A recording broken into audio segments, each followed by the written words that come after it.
We are here. We are here. Child, we are here. Welcome to the Becoming Glitter podcast. I'm your host, Richie White. Richie D. White, if that's what you want to call me. And this has been a long time coming, y'all. I've been wanting to do a podcast for the longest time. And I was supposed to do one with a past friend. And thank God that didn't happen because I really couldn't imagine being in business with that person.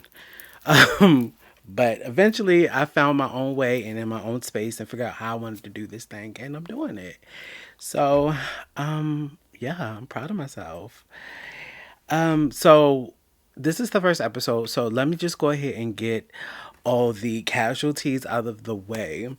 So this podcast, Becoming Glitter, I know you're probably like, why did you name it Becoming Glitter? Because the objective of this podcast is to feel the way glitter looks. I want you to sparkle. I want you to shine. I want you to be the best version of yourself that you can be, whatever that looks like for you. And I really feel like everybody just loves glitter. So, you know, let's sparkle away, baby. This channel, sorry, this podcast is about the glow up process. And I feel like so many times we look on the outside for the glow up, like we see everybody improve, like, hey, they're a bad bitch now, or they that guy now. But we always look at the external. I feel like the glow up process should start from the inside out. And honestly, you can work on your glow up process and work on your outside at the same time. And the even better part about this is I am not a freaking expert on glowing up. I'm somebody who's going through the process as well. So you get to see me fail and lose at the same time, and I get to share that with you guys. You know, I'm not perfect. I am not, and I'm not even trying to pretend to be that I am, but I have been through a lot of stuff, and I'm willing to share my experiences with you guys, whether it's from yesterday, this morning, this afternoon, 10 years ago, 20 years ago, well, 30 years ago.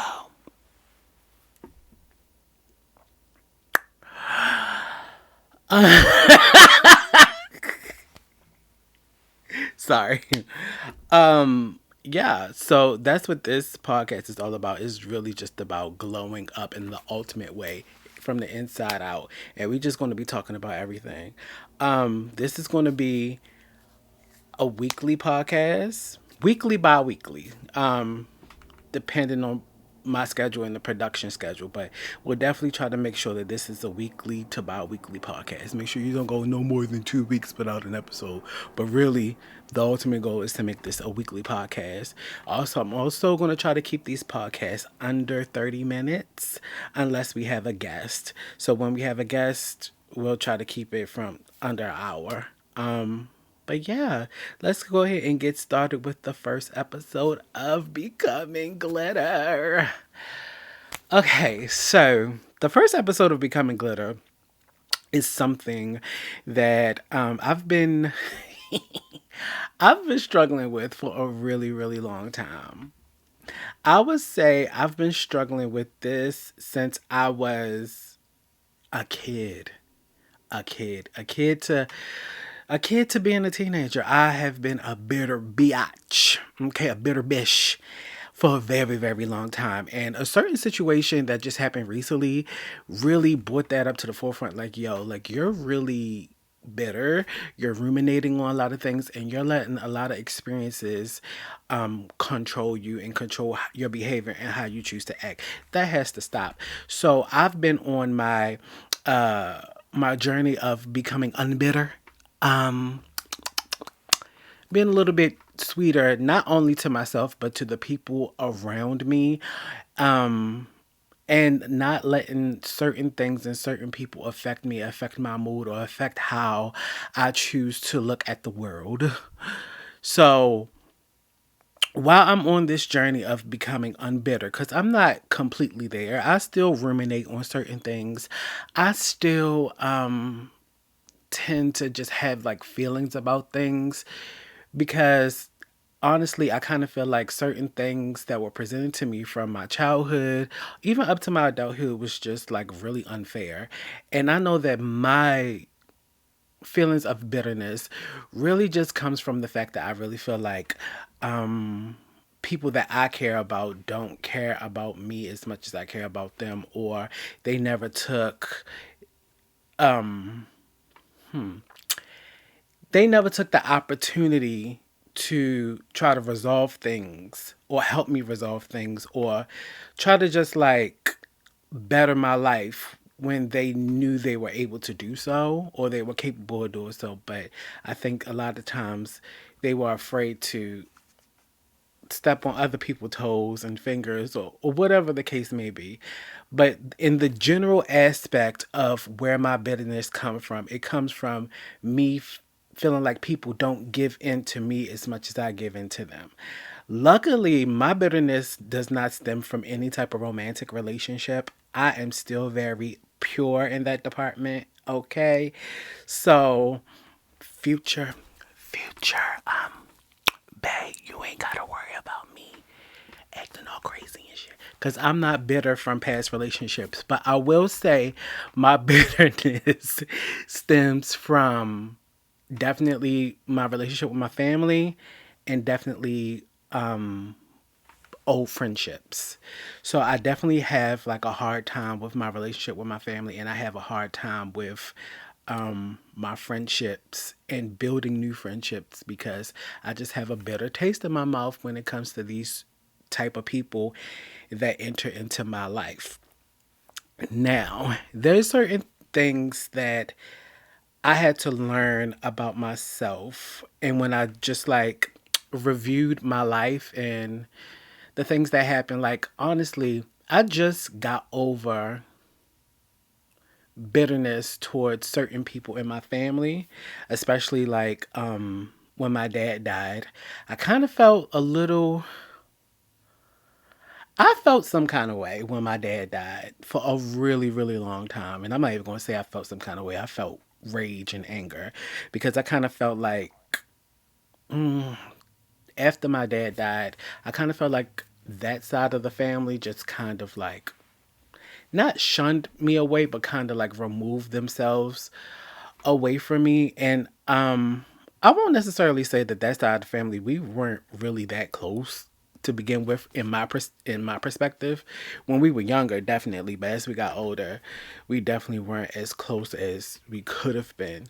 But then after I realized that, well, I had to come to realize that, especially with my father's brothers, I just kind of felt like I wanted them to like embrace me because my dad died when I was 18 years old, which is like a really that's a really trying time for a male, and it would have been nice just to have like some type of father figure there cuz my father died. So I was just like,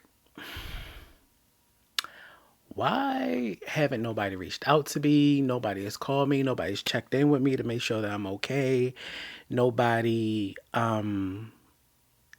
nobody stepped in and, all of that. I just felt some kind of way about that for a really long time. And I'm just closing that. And the thing that got me to really,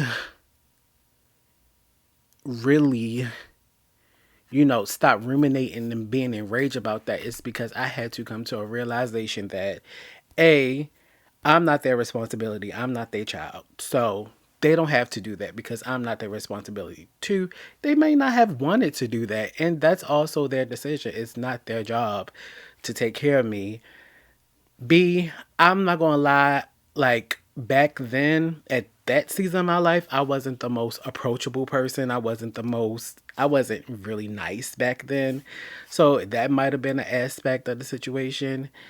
And D, it just could have been a situation where it was just like flatline. You get what I'm saying? So I really had to just like really dial back and say, hey, it's not their responsibility to take care of you, but it's your responsibility to take care of you now.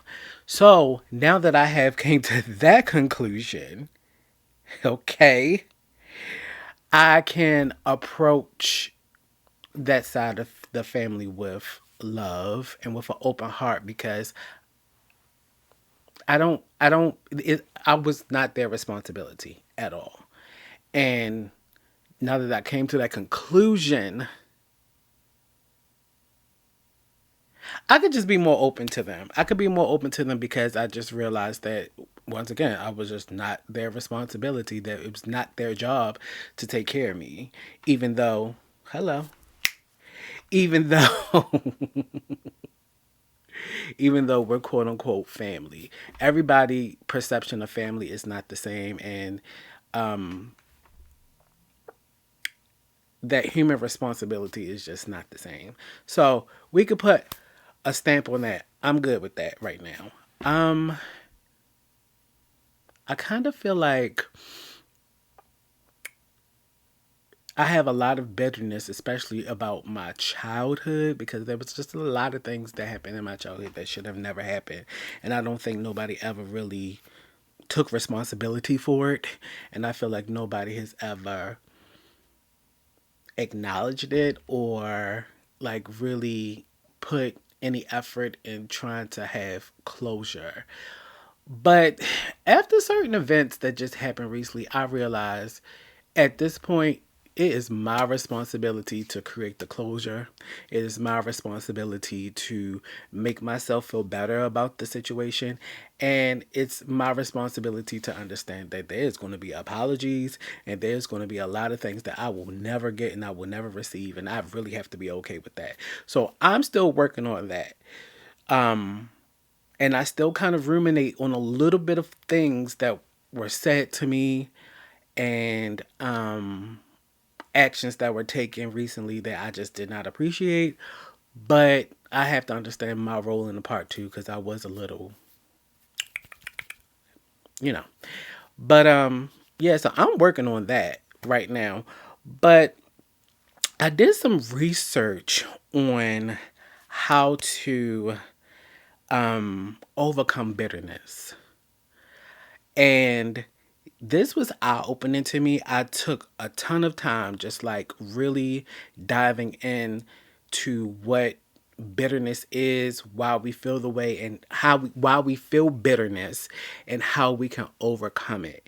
And I'm definitely going to be including this into my journey of bitterness because I really just do not want to walk around this planet Earth with a chip on my shoulder and rejecting opportunities and rejecting people because I'm letting my feelings of bitterness instill fear into me. Because honestly, to me, that's what bitterness is. It's just another form of fear, another level of fear. And I don't want that on me. I'm too cute to be bitter. Okay. So let's get into these steps, these 9 steps on how we can overcome bitterness. All right, let's get into it. So, the first step we have here is acknowledge and accept the feelings. Allow yourself to experience and process the emotion. That to me is probably one of the hardest things because I kind of feel like in a lot of situations, people tell you not to do that. They tell you to get over it, to let it go. Don't let that overcome you, which that is the ultimate end. Like, that's what we want to do at the end. But when people say that, they're telling you to do it right now. Don't feel no kind of way right now, even though the situation could have happened to you. So, I feel like the one of the most important things is to allow you to feel the feelings. Cry it out, scream it out. If you have to talk to somebody about it, let it out. Sit with yourself and really feel those feelings of bitterness so you'll know where the root is. Once you get to the root, you can lift the tree. So I really feel like that is a really important part of the process is to actually just sit and feel those feelings for a while. But don't do it too long now. Don't do it too long now. Don't let it overcome you. So, the next step that I have here is identify the cause. Try to understand why you feel bitter. It could be a past experience, an unmet need, or a perceived injustice. That is powerful to actually really, if you can give something a name, you can solve it. If you can give something a name, you can overcome it. So, to actually try to understand why you feel bitter. I got to the root of my bitterness. The root of my bitterness is just me feeling unseen, unheard, forgotten, and not cared about and not loved. That is the cause of my bitterness. So if you can actually just sit down and really think about like what the issue is, give it a name, and that is one of the best steps to check that, right? So the next step is to place gratitude. Focus on what you have in your life rather than what you lack or what's going wrong. This is something that I have learned to do within like the last 2 or 3 years. Even when stuff is rough, okay, I really look for the good. Like I really look for the things that make me happy. Like recently I was sick, right? And I was in the bed for 2 days. But I was like thanking the Most High, like thank you, Most High, for giving me the opportunity to heal my body. Thank you, the Most High, for whatever is going on, making me research what it is so I can fully heal my body. Or it could have been a situation where the Most High was trying to sit me down so I can work on other things. Because when I'm outside, I'm not focused on the things that I really want to do or the things that really make me happy. I'm also worried about getting my bills paid. So it really takes away from doing the things that make me happy. Like my fashion line. Everybody that knows me knows that I'm an accessory designer. I talk about it all the time. But I really don't get into it like I should because I'm out just trying to make other things happen. And B, this podcast, I've been wanting to do this podcast since what, 2014, 2015? It's 2023 and I'm just recording my first episode. Okay? So you really have to sit and think about what you have instead of what you don't have. Yes, I may not have a lot of money, but my bills are paid and I have food and I have a house. Um, yes, my car may not be the best, but I have a way to get to work and do the things that I need to do, drop off my kids and things like that. So when you flip things over and look at things on the lighter side of town, everything just really starts to feel a lot better. I'm gonna be honest with you. The next step is reframe your thoughts. Challenge negative thoughts and beliefs with more positive perspective. This is another thing I've been learning how to do. Whenever a negative thought creeps up in my head, I try to kill it with a positive thought. Like, like I have a thought like, you fat and ugly, and I'm like and I kind of counteract that with actually you're working on your body and your weight and you're always cute no matter what weight you are. So that's a really good that's a good practice to have is to when you get those negative thoughts in your head to try to counteract it with a positive thought. But in order to do that, you need to be self-aware and you need to be actually monitoring your thoughts. You have to monitor your thoughts in order to do that. So pay very close attention to your thoughts and what you think and pay attention to what you say as well. The next thing, which is hard for me, this is probably the hardest thing. Let go of grudges. Holding on to resentment and anger will only prolong your bitterness. Forgive those who have hurt you, or at least make peace with the situation. This is like the hardest one for me. I'm not even going to lie to you. This is hard. This is hard for me because I really tend to hold on to grudges. I, t-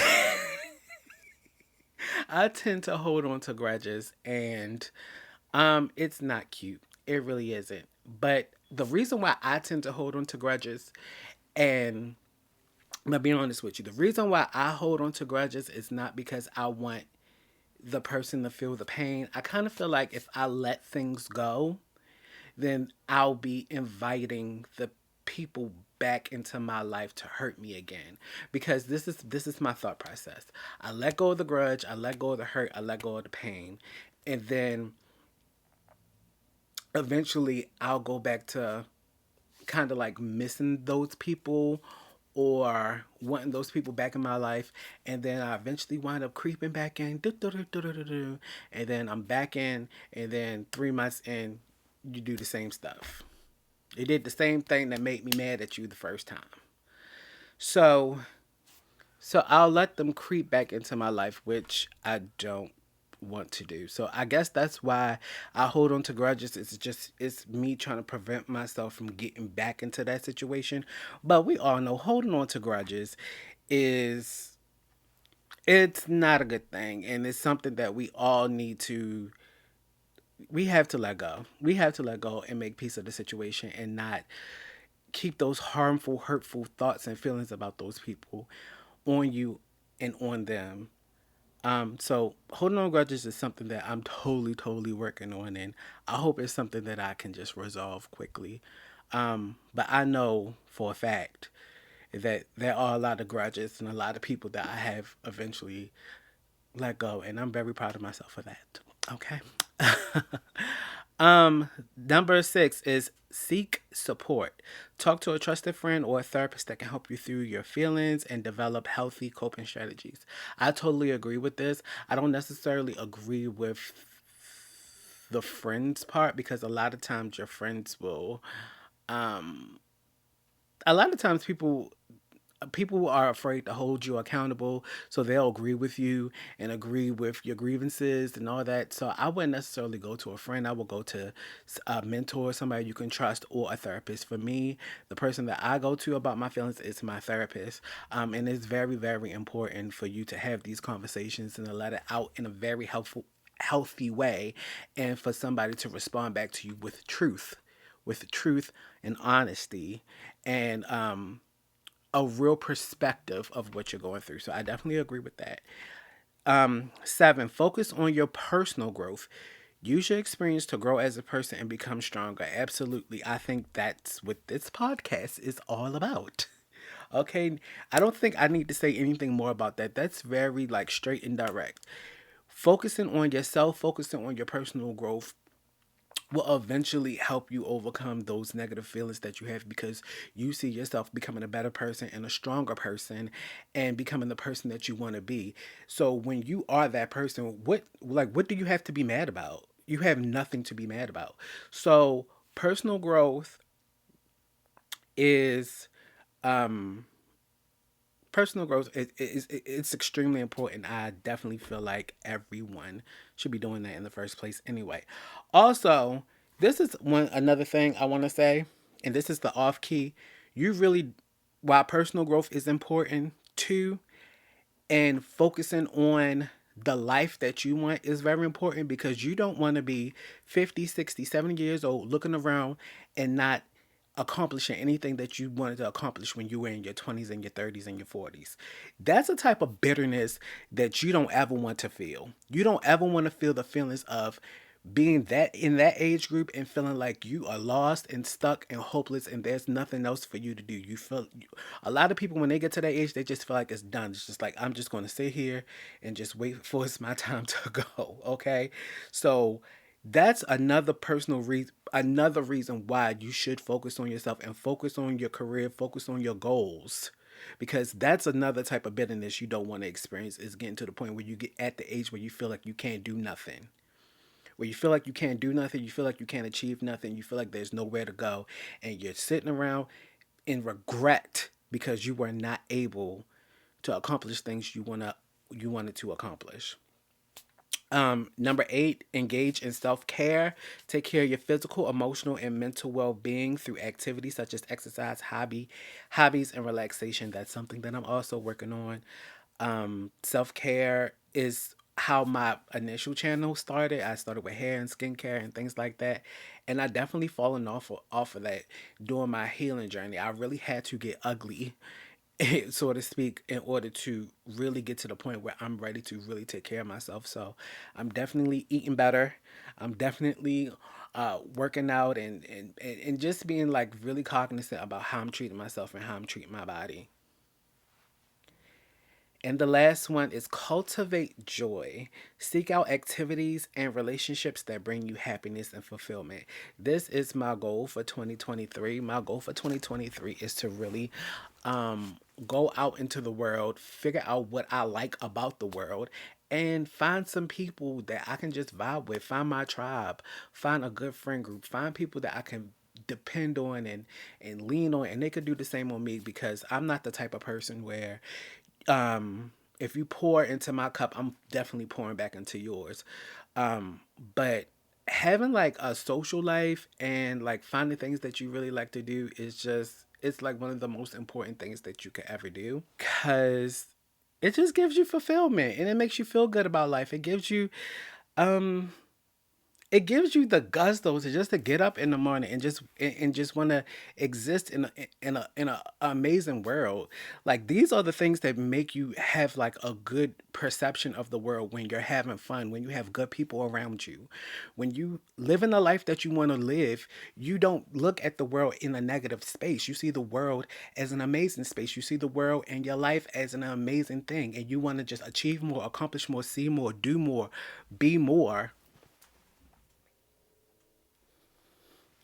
because you found things that just make you happy and that gives you joy. So those were the 9 tips of overcoming bitterness, baby. And I hope you guys enjoyed it.